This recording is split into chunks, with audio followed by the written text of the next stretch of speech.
Hello all, welcome back to Shaving with Peg Leg. Appreciate y'all being here. We're just gonna do a quick Wednesday head shave since it's like 10 o'clock at night. Yeah, I know, I shave at all kinds of weird hours, mostly at night. Just because, well, I can. And I like to. I actually prefer shaving at night over morning. Always have. Just a quickie. Fourth use on the Harrys. So we're getting into, these should be dying soon, these cartridge razors should be dying soon, and then once these heads die I'll probably retire them. Even though I have extra heads for each of my cartridge razors, I'll probably save them for future dates when I just want to do quick head shaves.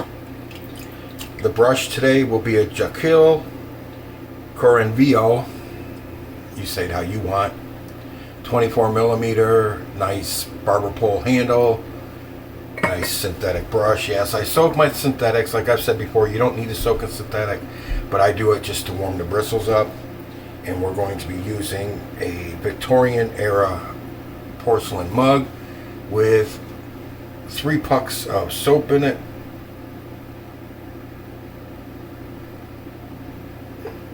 Trying to see the date.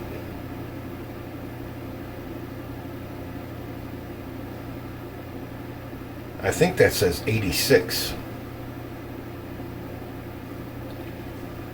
What do you think? I think that last number there is an 86. We're using V&E's Maine made Old Tyme Barbershop shaving soap. I get this stuff off eBay. It's $8.50 a puck. You buy 2 or more, you get 20% off. So you do the math.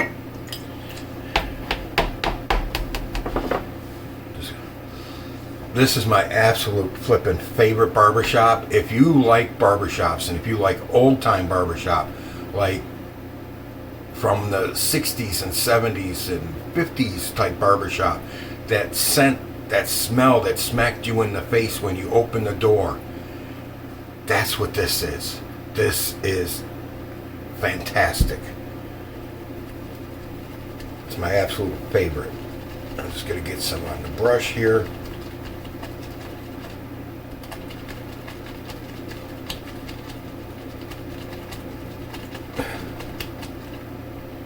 This stuff takes me back to when I was like 6, 7, 8 years old, going to the barber shop with my grandfather.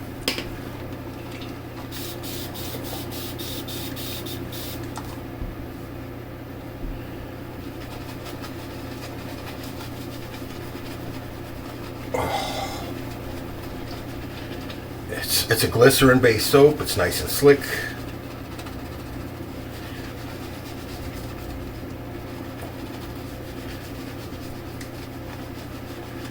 Lathers super well.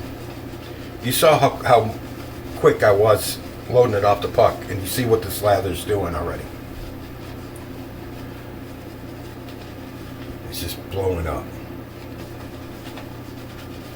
And that's the way this stuff is. Yeah, it's hotter than hell again in here. Alright. Back to front is with the grain.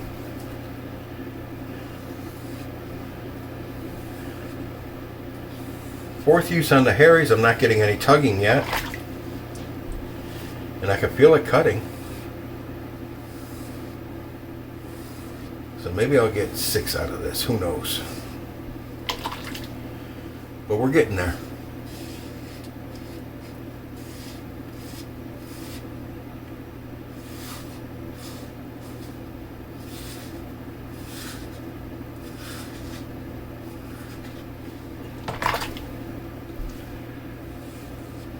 We're getting near the end of its life. It's getting there. It'll get there soon.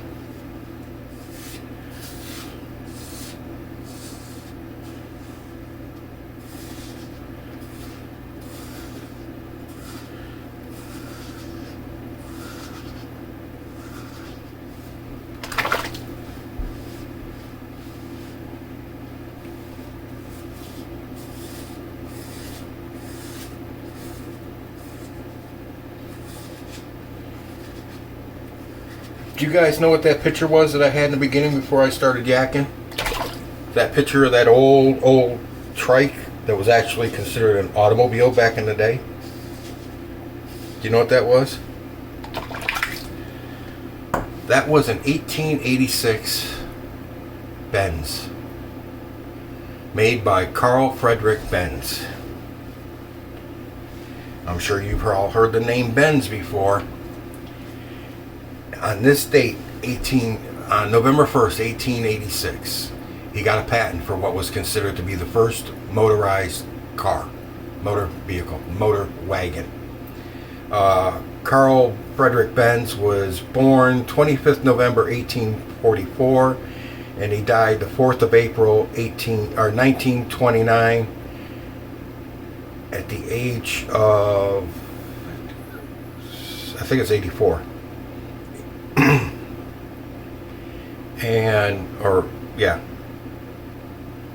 He was a German engineer, designer, and automotive engineer.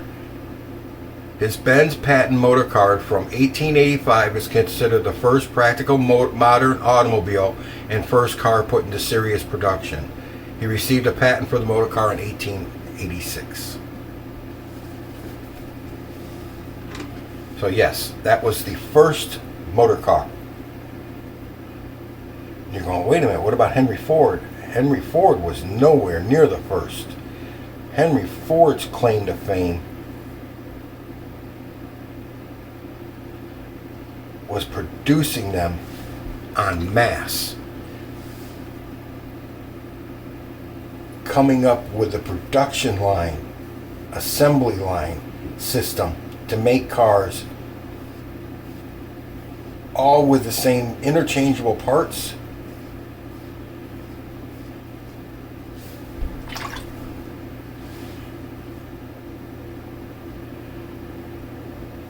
And quickly and cheaply for the masses. That's what Henry Ford did. Henry Ford was nowhere close to being the first automobile maker.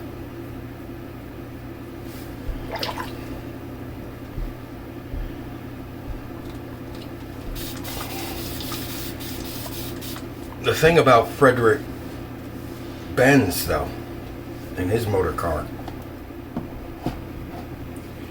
is his wife Bertha had a lot to do with the design of his cars, with the build concept of his cars.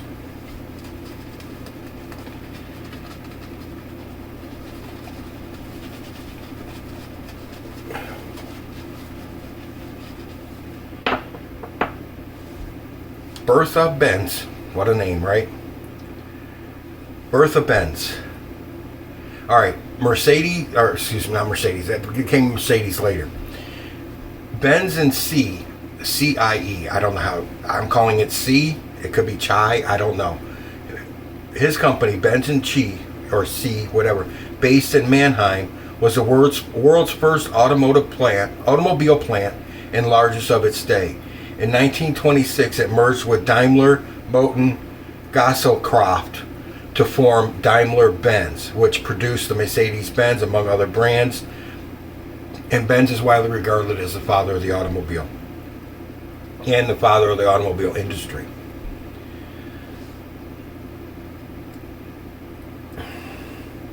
The world's first ever, so let me read this. This is easier if I just read this instead of parting it out. The world's first ever long distance and automobile trip was undertaken by Bertha Benz using a Model 3.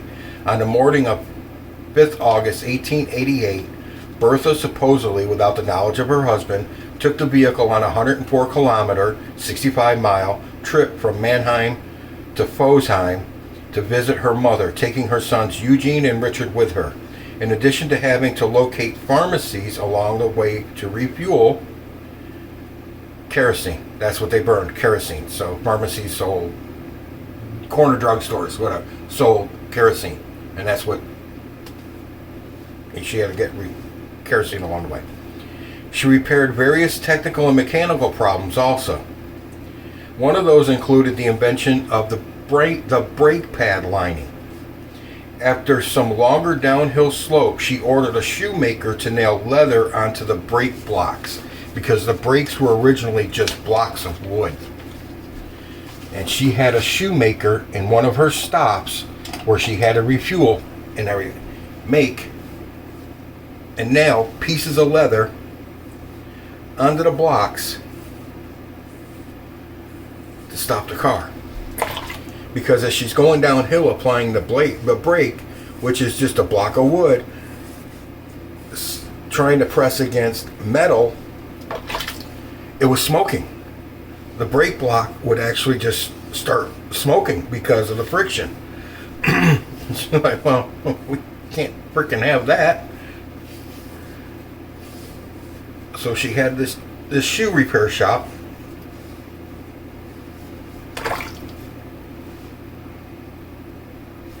Add leather to the brake blocks. Smart lady.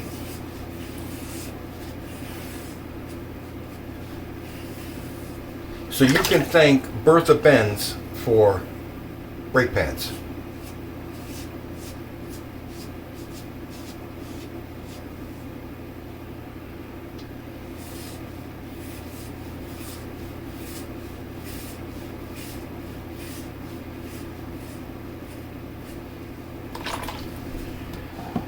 She left early in the morning, it is said, for this 65-mile trip. She left early in the morning and didn't get to her mother's place until late that night. It took her all day to travel 65 miles. But you got to remember, cars back then, their top speed was like 3 to 5 miles an hour. They were not very fast. And later on, Benz had designed his coach, well, the number 3 that she drove. He had designed it with only 2 gears, and it was not strong enough, powerful enough. The motor was not enough with the gearing it had to go up hills. It couldn't traverse a hill. You wanted to go up a hill, you had to have somebody drive it while somebody else got out and pushed it to go up a hill. I mean, a lot of good that would do.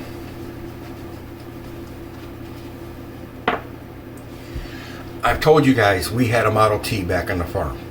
Okay, I told you that we used to use it to run pumps and the conveyor belt up to the top story of the barn for the hay bales. Well, we used to have to drive it from one spot to the other, and you didn't need to have a tag on the vehicles back then because they were considered farm equipment. And as long as you could prove it was farm equipment, you didn't need to have a tag on it, and you didn't need a driver's license to drive it because you could be any age to operate it. I never actually got to drive that car. Other people did though. And we had a hill that we had to go up.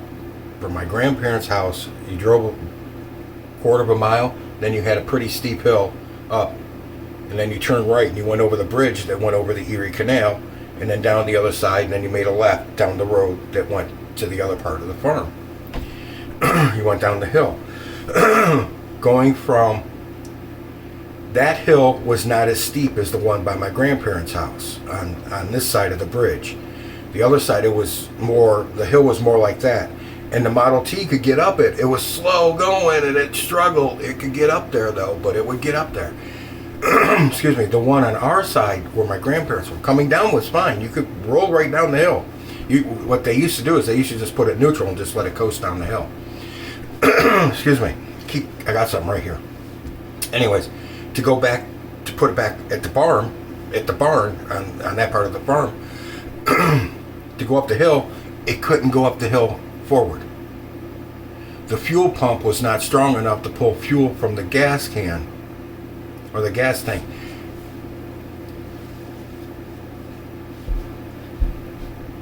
Was that the Model T or was that the Model? Yeah, no.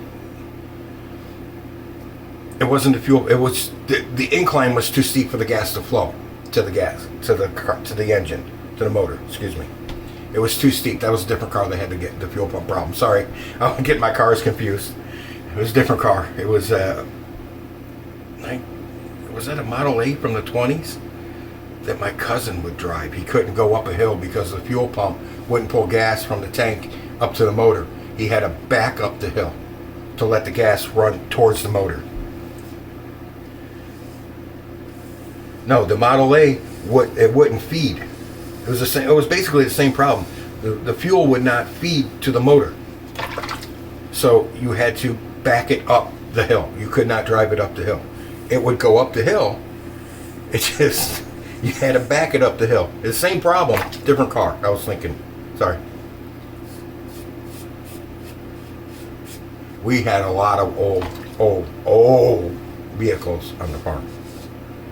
Between different cousins and everything, driving different things.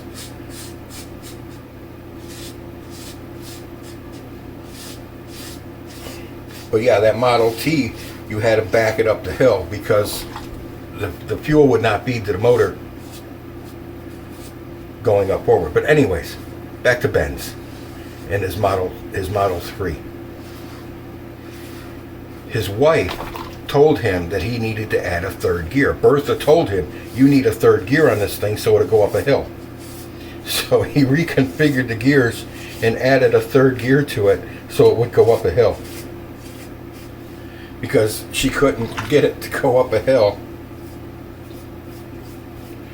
with the way it was configured. So you can credit Bertha for brake linings, and you can credit her for gear ratios or different gears so that you can climb hills. My usual trouble spots, it's all.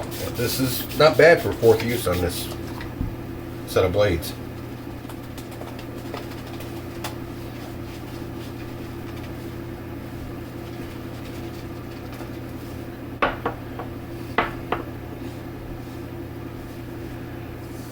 And now I press a little bit harder.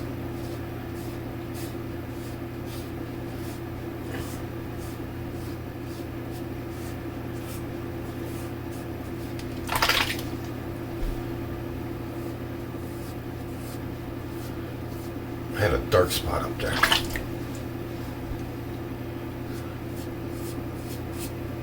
I want you to listen. Can you hear? Hear that?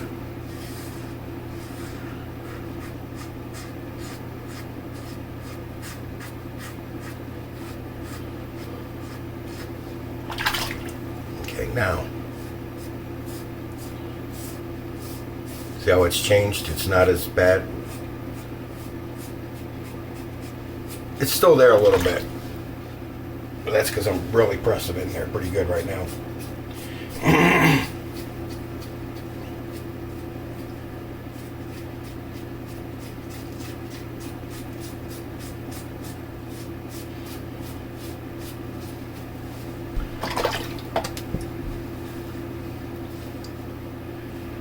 Pretty good. When my skin relaxes and the hairs dehydrate and all that shit, they'll shrink back into my skull. I'll be good. Okay. Alright guys, that was a good head shave. Quickie. But yeah, Carl Frederick Benz, father of the automobile and the auto industry actually. 1886, first patent for an automobile.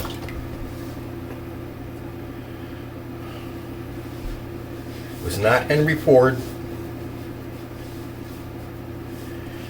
Henry Ford just made the production line better and made all the cars out of individual or interchangeable parts where you could swap them around and they would still work the same. Where a lot of cars back in the day, in the beginning, were all hand-fitted parts.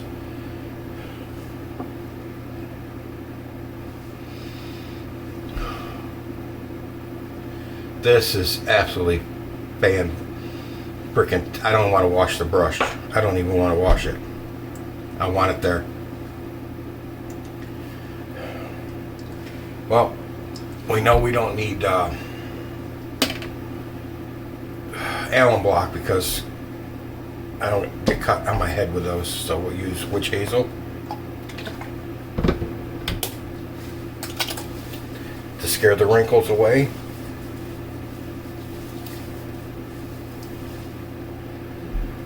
And the closest aftershave I have to that soap is the Stirling Barbershop.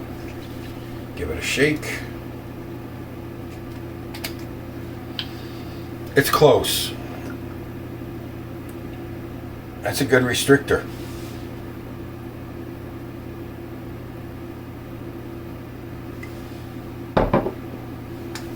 It's very close to that soap. That's why it's my second favorite barbershop. Oh, that's flipping wonderful too. It is very close. So if you've got Stirling Barbershop, you've pretty much got V&E. But John sounds a baby lotion for my dome, but I still prefer the V&E, or the V&E, excuse me. I still prefer that scent slightly more than Stirling.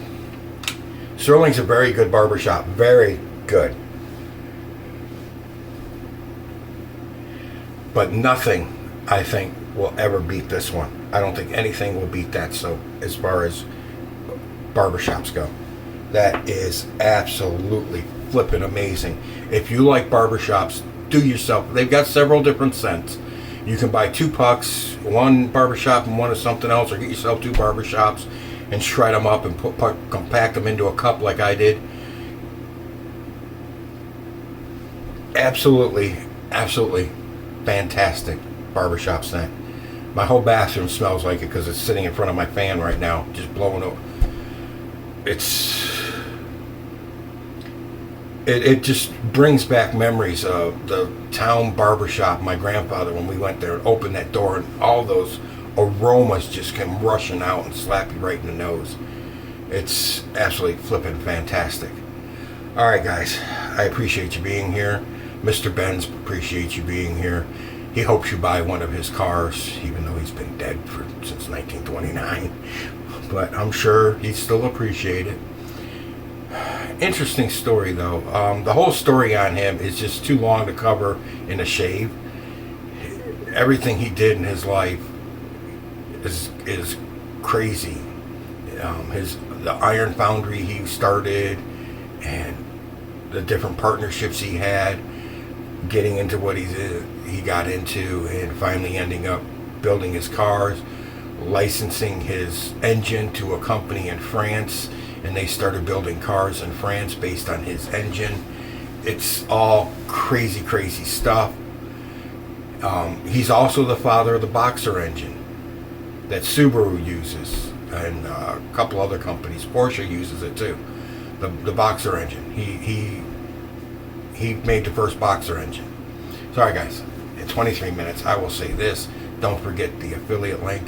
It's getting close to 25. When it hits 25, I'll get a gift certificate to the razor company, give it back to you guys. Don't forget to check out the 4 links that I will post in my description box. Make sure they have a subscription from you. We're just trying to boost everybody's numbers. It's trying to get everybody to 1,000. Some of them are a long ways away like I am, but you know, every subscription helps. I appreciate it. All right, guys. And with that, I will say thank you for being here. Enough for the babbling fat guy in the camera. You're in the chair next. Happy shaves out there, guys.